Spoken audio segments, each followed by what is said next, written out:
Good morning, people of the Philippines. Luto na naman tayo ng breakfast ngayon. Ihanda ang green onions, hiwain ng maliliit na piraso, at saka 3 pirasong itlog. Ibate, gagawin natin scrambled egg. Kamatis at sibuyas bombay para sa ating salad na dilis.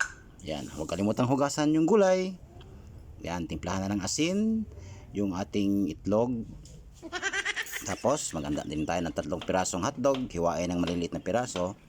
Mamaya gagawin natin yung panghalo sa ating fried rice. Ayan.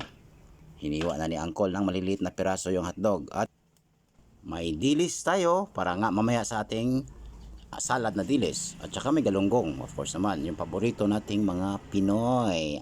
Ang presyo ng galunggong. Magpainit ng kaunting mantika sa ating frying pan. Tapos, isalang na natin yung ating scrambled egg together with some green onions. Prituhin ng bahagya ang hotdog. Hanguin at itabi muna ang nalutong scrambled egg tsaka yung hotdog. Gawin nating panghalo yan mamaya sa fried rice. Tapos, iprito na natin yung dilis. Nangangamoy dilis. Sarap. Sa separate na lutuan, magprito. Isa yung minced garlic. Lagyan ng konting butter para mangamoy sarap. Ayan, at medyo brown na yung ating minced garlic. Pwede na nating ihalo yung ating sobrang kanin kagabi. Okay, bahaw ba? Sabi ni Saya, bahaw. So, halo-haloin lamang yon.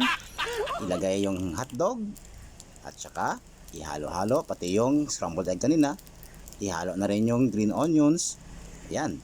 At lagyan ng kaunting oyster sauce. Ayan ang itsura niya. Ang sarap-sarap. Takam. Tapos yung ating isda na hinanda kanina na mga 80 piraso kasi dito daw kakain sila Joe Biden, sila Putin, si Tatay Diggs. Ayan, magko-command conference daw sila rito sa bahay. Okay. Hindi na namin naimbita si BBM, CBC sa manonood ng James Taylor kagabi, napuyat.